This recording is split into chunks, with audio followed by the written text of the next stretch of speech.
Welcome to the CFO Classics Library Podcast. In this message from the 1970 New Hampshire Winni Camp's Farthest Out, Kermit Olsen teaches on the difference between fear and faith. You know, sometimes you can say the wrong things at the wrong times and blunder into situations. Yesterday, I think it was yesterday noon, I came down for lunch and I went over to a table. I didn't realize it was a silent table. And I went over and sat down and I said to the people, "Hi." Silence. I said, "Well, what goes here?" And I said, "Well, a beautiful day, isn't it?" Stony silence. And finally, one of them said, and pointed to the sign behind a couple of dishes and said, "Keep silent." You know, you feel like an idiot when you want someone to pass you the butter. And that's the way our meal was, but it reminded me of saying the wrong things at the wrong time, of a woman who was sitting next to a businessman at a banquet table, and she wanted to make some conversation with him, and she said, "You know, I always admire executives. I always admire businessmen, and they seem to know their business so well, and I'm sure that you are full of your subject." "Yes, indeed," he said, "I'm a prune packer." Leading into our subject this evening on fear and faith reminds me of a conversation that took place between two men. One was a predestinarian. That is, he believed everything went by fate. Everything was planned ahead for you. And if your time had come, it had come. Well, they were at an airport, and they were watching the planes take off. And so his friend said to this predestinarian, "Say, how about a ride in the plane?" "Oh, no, I wouldn't go up in the plane." "Well," he said to this predestinarian, "you believe in fate, and what's going to be is going to be. So if it's not going to be, when you're up in a plane, why worry?" "Oh," he said, "that doesn't bother me. But supposing we're both up there and your time has come."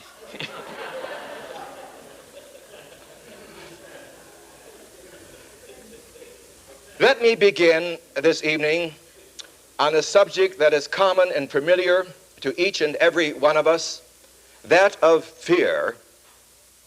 And any person who says that "I've never been afraid in life, I've never been frightened," is either a prevaricator or a fool. For you see, being afraid comes to everyone. Young people, afraid of failure as they come to college. And I was talking to a dean not long ago of Beloit College. At a conference among the deans, they were very concerned about the number of suicides taking place among the students. Afraid of failure, afraid of not making a success, afraid of letting their parents down, and other reasons.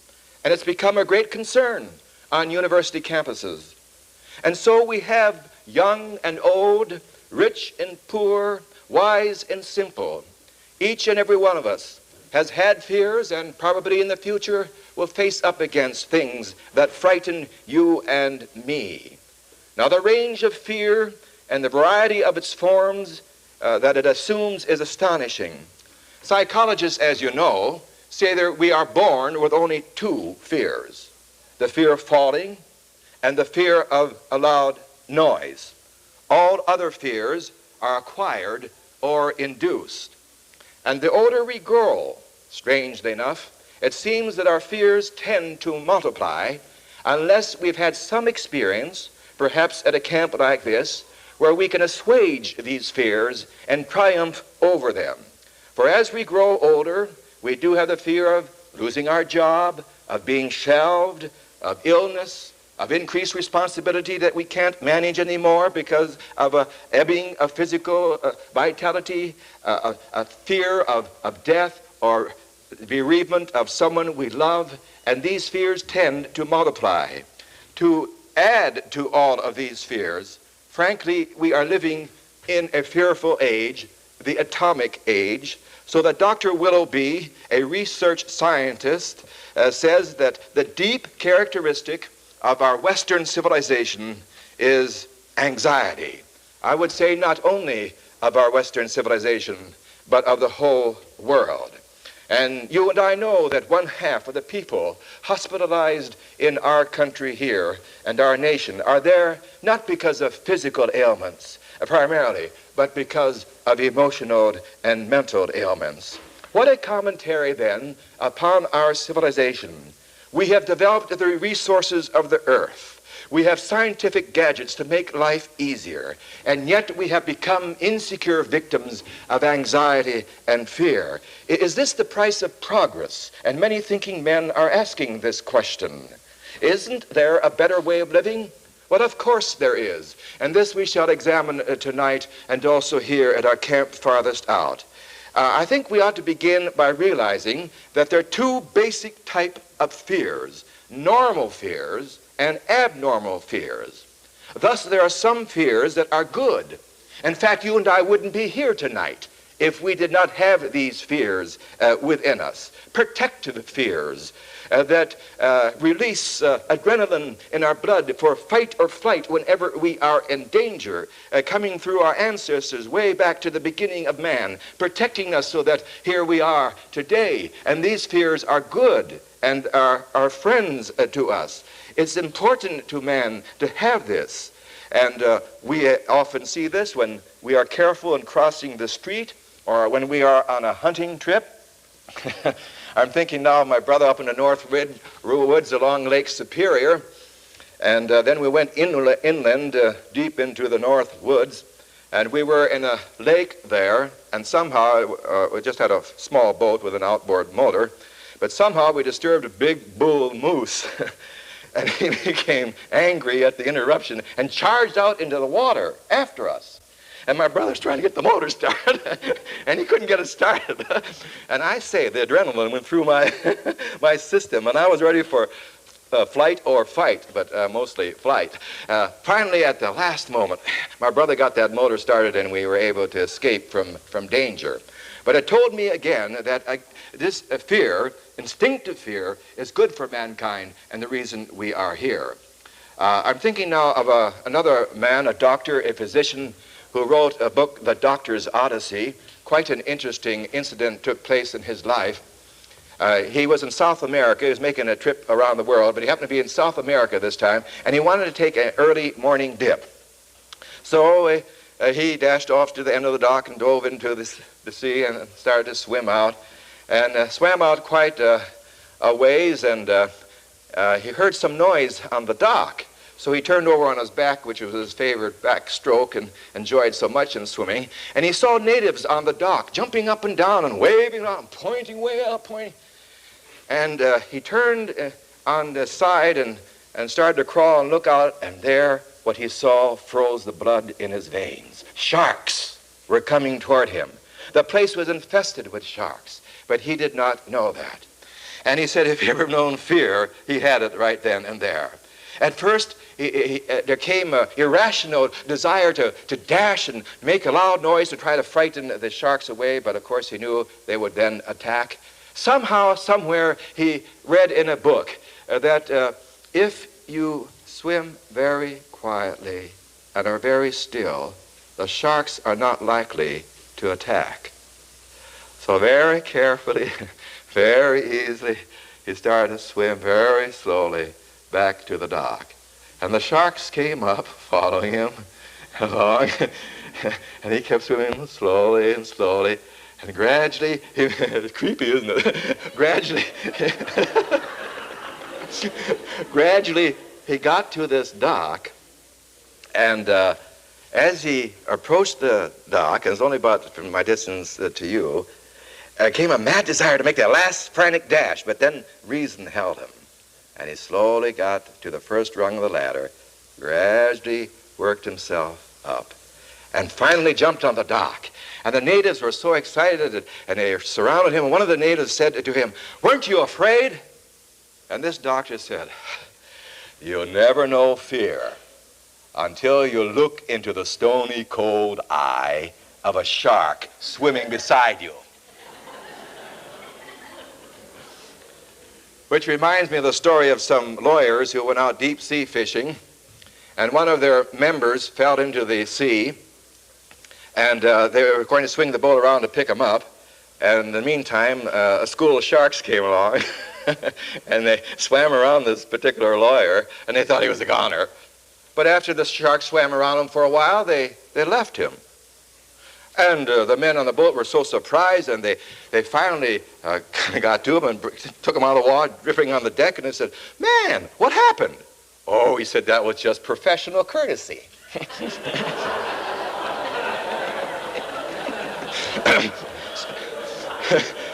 If you haven't, you turn your friends and tell them that one. But you see, our concern tonight about fears are not the normal fears that I'm just speaking about, protective fears, but these exaggerating fears, these irrational fears, and yet we find them so hard to get rid of them. And I'm always speaking to myself now. Oh, we say we're silly and all that, and yet they plague us. And some of these fears are quite fantastic. We've all laughed over the lion tamer who could overawe a ferocious beast by one look, and yet who cowers at a little slip of femininity, his wife who barks at him and he jumps. There are life situations like that, but frankly, they're not funny. What are we to make of people who are in perfect health and yet are constantly afraid of illness, the hypochondriac that goes on, seeing this doctor and that doctor, dosing themselves with pills? Or what are we to make of the person who has established himself, who is a success in his community and respected by all, and yet is never at peace with himself, and all who know him admire him, and his competence and his ability, but he himself does not believe in himself, but lives in constant fear of failure, and he keeps driving himself from one achievement to another. This impressed me when Ruth said that her husband overcame the fear of failure when Jesus took possession of his life. I think this is a final answer. I know of a grown man who becomes frightened if he's in a room, especially a small room, and someone closes the door. And a woman is terrified by a storm. If you heard of thunder like we did tonight around supper time, this particular person becomes hysterical when she hears that thunder, and so it goes. Well, some time ago, a certain clergyman was sitting at luncheon with a businessman, and this man seemed to be a super extrovert. He'd thrown his weight around. He had quite a bit of weight to throw around. But he's the type of fellow you'd say, oh, he never has a fear or an anxiety in his life at all. And then in the conversation, this man told a story that was rather pathetic. This man said to this particular clergyman, one night long ago, a boy was suddenly awakened by a tremendous clap of thunder. Lightning flashed and rain dashed against the window. Terrified, there welled up in him a primeval fear of the dark and of nature, and he leaped out of his bed and ran to his mother, crying, "Mother, mother, I'm afraid." And she held him in her arms and rested his head upon her shoulder, and then she said, "There's nothing to be afraid of. God is here."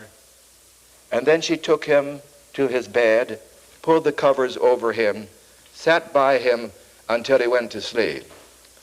And then this man gave this particular clergyman a rather pathetic glance as he said, "You know, I had almost forgotten that incident, but things have been very difficult lately. I've been placed in a position of great responsibility, and I feel I can't measure up to this added responsibility. I've had to make decisions that involved hundreds of people, and last night I was awakened by a thunderstorm, and I felt exactly as I had felt long ago. That old nameless dread came to me, and I wanted to leap out of bed and rush to my mother to have her comfort me.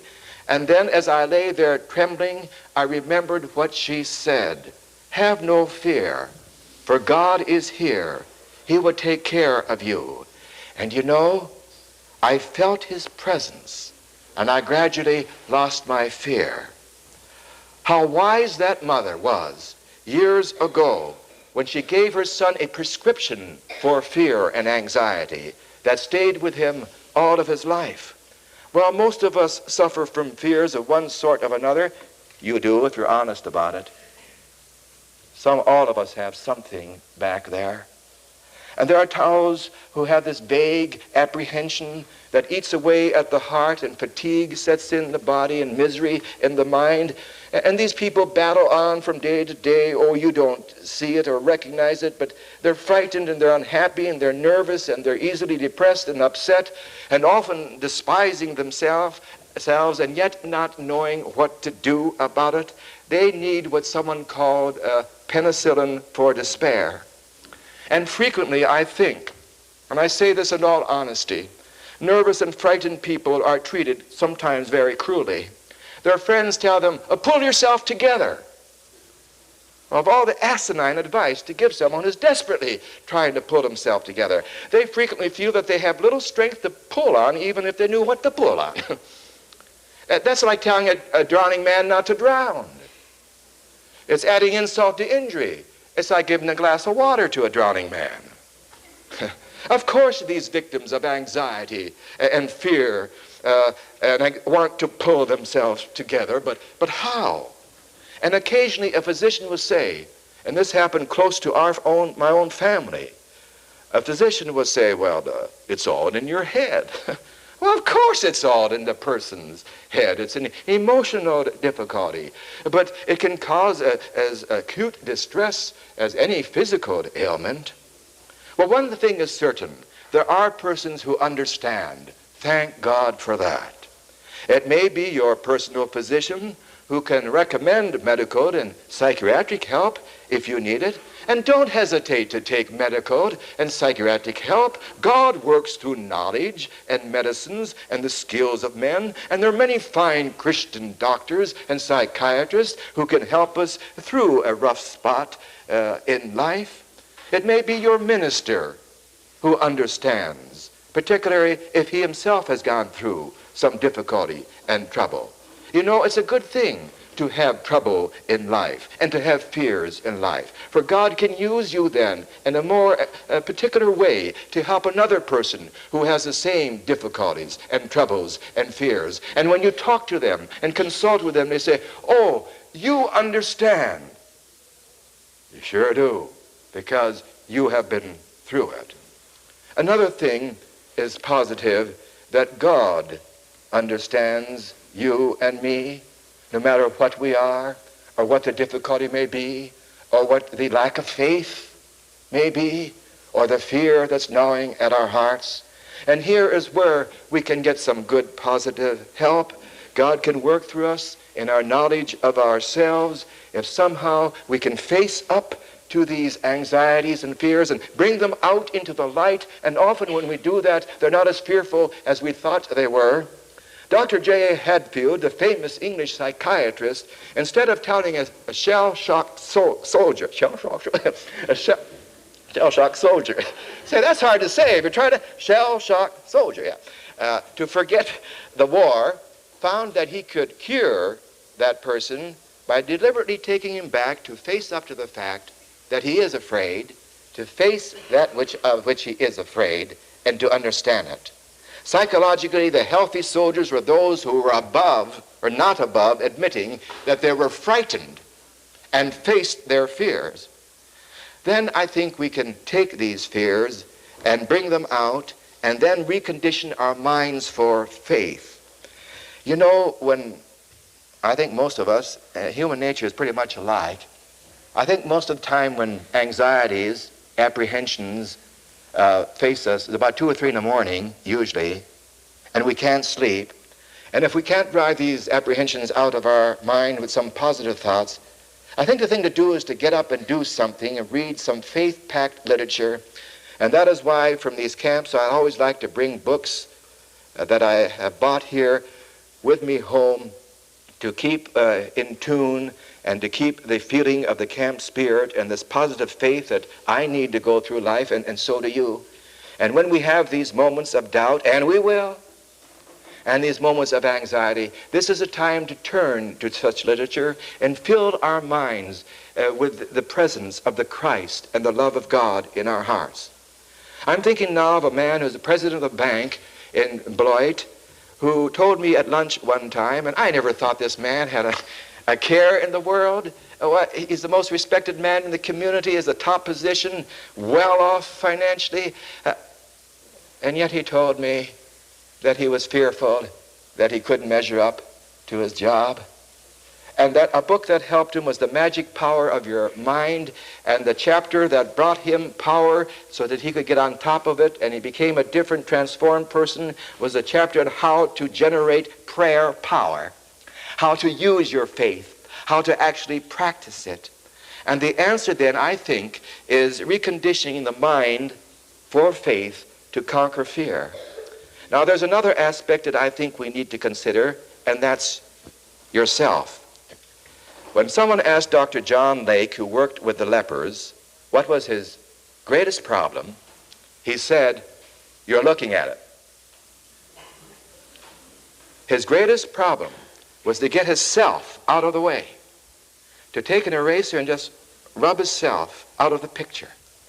And if we're thinking so often of ourselves in regard to the happiness that we want to come our way and the success we want to come our way and so forth, as we said before, the self-centered are the self-disrupted. It's a law of life.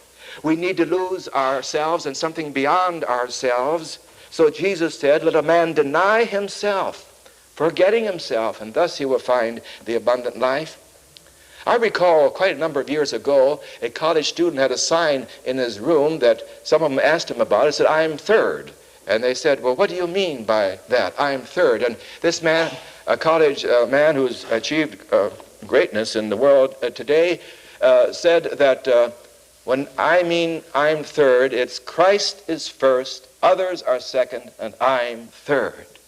And this was his motivation for living.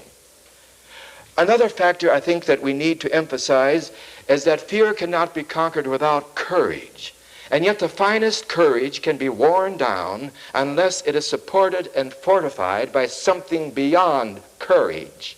What that something is, Paul indicates in a memorable sentence. He wrote, "Never be anxious, but always make your requests known to God in prayer and supplication with thanksgiving, so shall God's peace that surpasses all your dreams keep guard over your hearts and minds in Christ Jesus."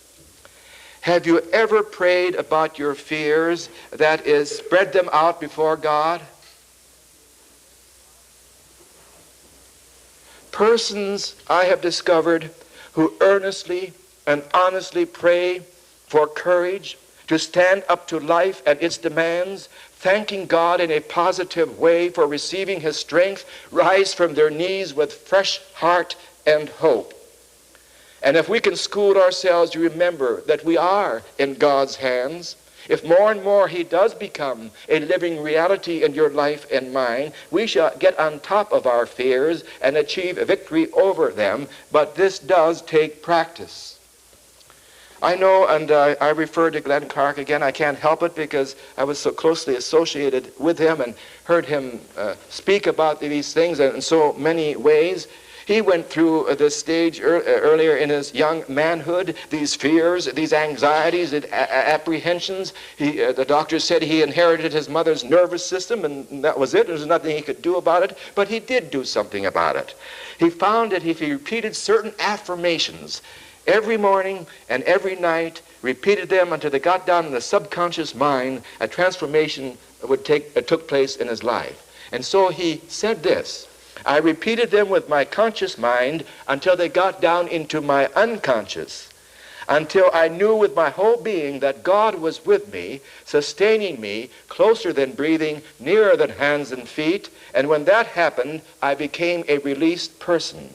These affirmations I have put in the last portion of the Soul Sincere Desire. And they are of tremendous help. And if you do not have the Soul Sincere Desire, I strongly recommend that you have it. So when fear is with us, I think we need to realize that in this universe we are not alone. God is beside us, within us, and the presence is there. The Holy Spirit, God, his love to sustain us and to help us. And so when fear is plaguing you and me, as it will at times, then we can say, I believe in God, and say, God is my refuge and my strength, an ever-present help in trouble. or the Lord is my shepherd, I shall not want. And finally, I think we can remember that Christ is near. Would you be afraid if Jesus were actually beside you? If you felt the pressure of his hand, could see his face, would you have fear? I'm sure you wouldn't, for you would feel his greatness and his strength, and your anxieties would fade away. Well, he will be with you if you are with him and Christ abides in you. And frankly, people are demonstrating this every day, and you and I have seen it right here. The presence of Christ is a real fact in human experience, and we remember his promise, lo, I'm with you always, even unto the end of the world, or unto the end of this age. So if you live on that basis, you will discover for yourself that God can be a vital, living presence, and in that companionship there is no fear. You discover that you were made for faith and not fear. Did you ever think of that? That we are made for faith? Listen, fear inhibits. Faith releases. Fear destroys. Faith builds. Fear vitiates. Faith empowers. Faith is the essence of life and the foundation of prayer. It is so essential, but it's a lot easier to talk about than to live. Not when my boy was quite small, I was trying to teach him to get used to the water, and we were down at the YMCA, and this faith is a unique word, and trust. And so Glenn was standing there on the side of the pool, and I said, Glenn, do you trust Daddy? Oh, yes, I trust Daddy. All right, Glenn, I'm right here. You just jump on the pool, and I'll see that everything is all right. Oh, no, you see. And I recall a tightrope walker, an expert at it, was going back and forth and taking people on his shoulder and so forth. And so he turned to a certain man who was standing there, and he said, do you think I can walk across with another man on my back? And he said, oh, sure. You have confidence I can do that? You absolutely trust me? Absolutely. All right, get up on my shoulders. Oh, no, you see. Now, this trust in God is an all-out affair, and it's a lot easier said than done. And our faith is tried at times, as Louise Eggleston once said, tested for a step upward, where you have to go all out for God. And sometimes a man almost has to be desperate. And when he is, and he has no other place to turn, that is the time that he finds the power of God in his life. Now, anyone can trust God when things go along well, and the days are fair and sunny, but what happens when the storm strikes and disaster comes your way? There are two kinds of faith. One is shallow, and the other is deep. The shallow kind of faith says, well, if everything goes well, I'll put my trust in God. The deep faith is the valid kind and says, though the forces of evil triumph, though things go wrong, though trials and tribulations press upon me, I still put my trust in God. It's this type of faith most pleasing to God. So Job cried, though he slay me, yet will I trust him. And Jesus prayed in the garden, the agony of Gethsemane, as he put his trust in God and prayed, not my will, but thine be done. And the important word is nevertheless, no matter what, my trust is in thee, O God. And through our faith then, we can have these achievements. It's testing your faith for a step upward. It's finding God in the difficult places of life, in the wilderness experiences of the soul. This was the experience of Moses. When he was in Pharaoh's court, he received a splendid education and raiments, finery, had everything, luxury, everything his heart could desire. But he had no spiritual moving experience. And then one day he went slumming. He went among the brick yards, and he saw the Hebrew people in slavery there.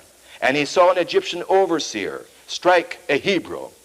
And Moses lost his temper, and he went after the overseer. And there was a fight that ensued, and the Egyptian was killed. And immediately Moses realized that he'd have to flee for his life when this word got back to Pharaoh. So going out of courts in splendor and raiment, he went out into exile and out into the wilderness. And it was in the wilderness that he found an awareness of God and his commission to life. It seems strange that God should come to us in the wilderness experiences of the soul, but it's profoundly true. Men never really find their Creator unless some trouble turns them all out for God. I so recall the late Harry Emerson Fosdick saying how he found God. It was in the wilderness experience of my soul, he said. And that experience, he wrote, in my young manhood, I had a critical nervous breakdown. It was the most terrifying wilderness I had ever traveled through. I dreadfully wanted to commit suicide, but instead made some of the most vital discoveries of my life. My little book, The Meaning of Prayer, never would have been written without that breakdown. I found God in the desert. And I know a very close friend of mine in the ministry who faced and went through a breakdown. And he was just beside himself.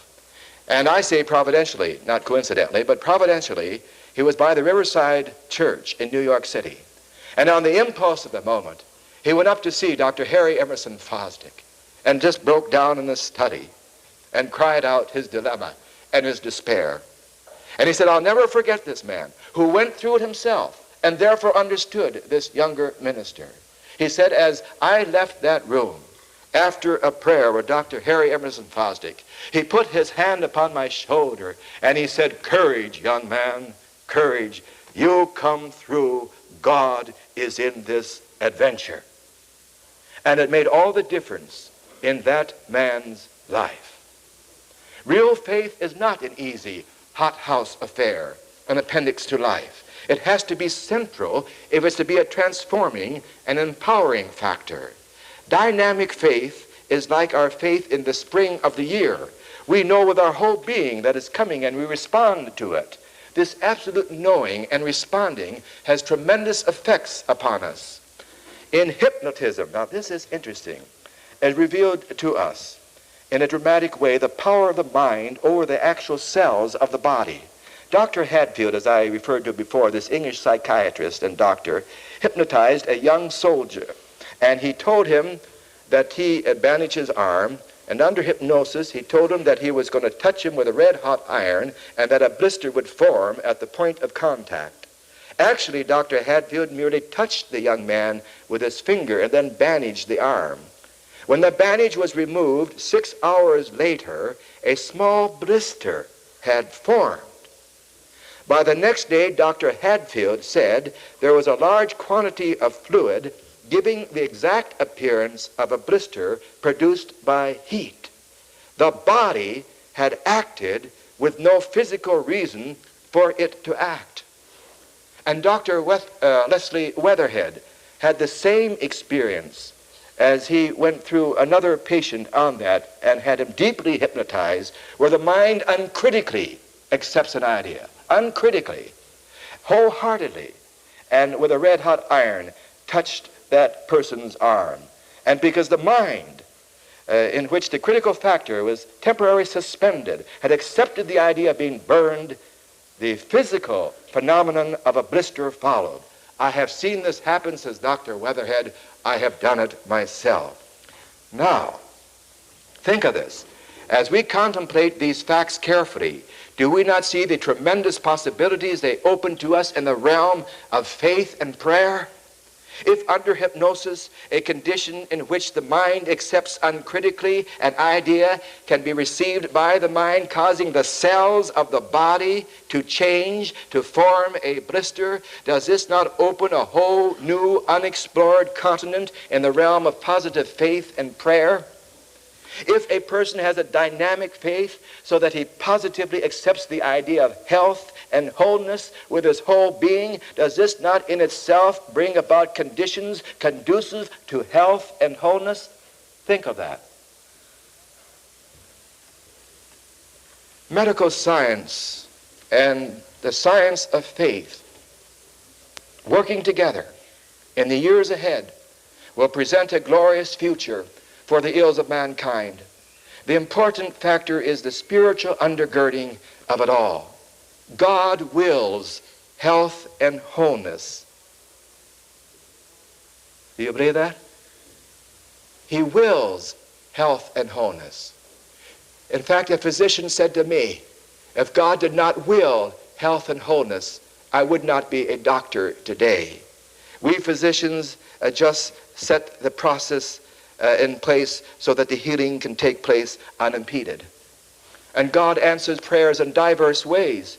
It may be a sudden or a gradual healing, a metaphysical healing without medical help, or it may be through a competent medical man. What difference does it make? God works through it all. Modern man is conversant with medical science and healing, but is not too familiar with the faith factor in this picture. And this is a new frontier that's a challenge to you and to me. I don't know if any of you remember or heard Dr. Gregory Rosemount at all, but it was my privilege to hear him at the Colorado Camp Farthest Out. He was a teacher of psychology at Huron College at that time. And back in 1951, he said, I began to have digestive trouble. I consulted a friend of mine who was a physician. After a thorough examination, he advised an immediate surgery. And after the ordeal of the operation, I had the anxiety of waiting for the pathological report. And when it came, it was worse than anything I had anticipated. The doctor explained that the cancer had been so extensive that they could not get it at all. After I had recovered from the initial shock of that news, I said to myself, now this is important.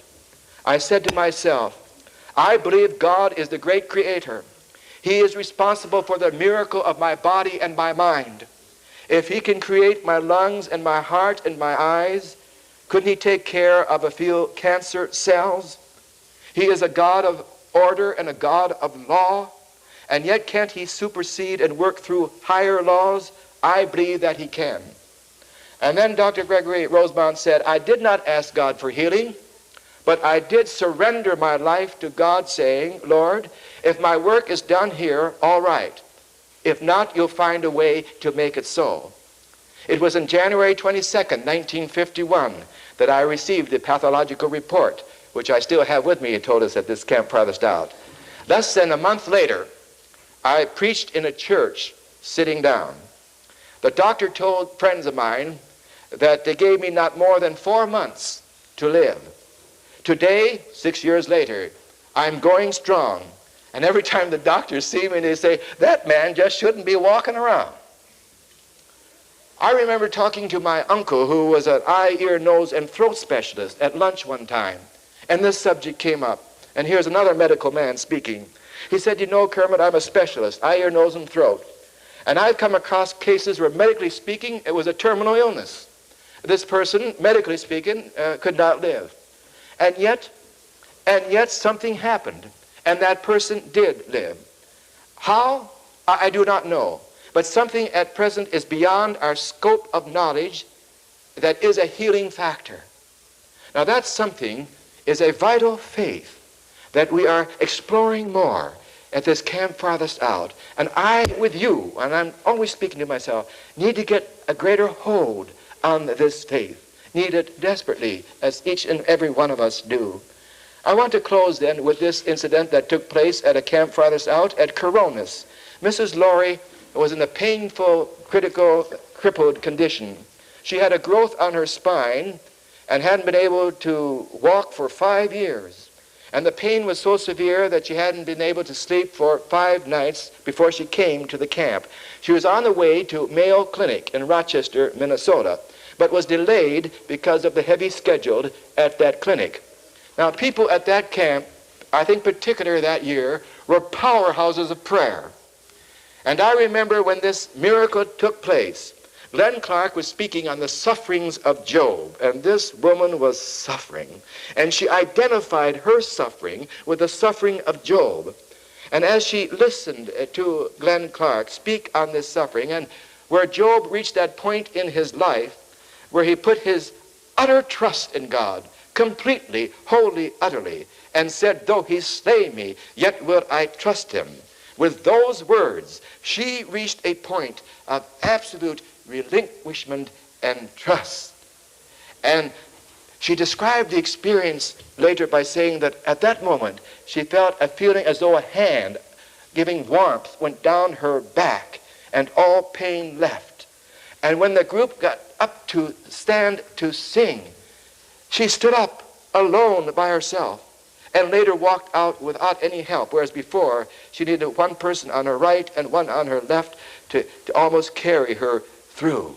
And this opened up a new power of prayer for everyone in that camp.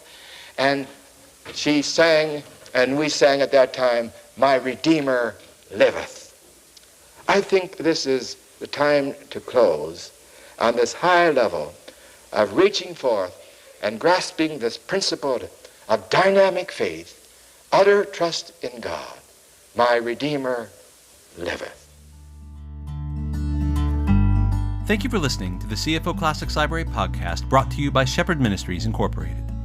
To learn more about the CFO Classics Library, please visit our website at www.cfoclassicslibrary.org. To learn more about the camps farthest out and how they can help you grow in your walk with God, or to find a camp near you, please visit their website at cfonorthamerica.org.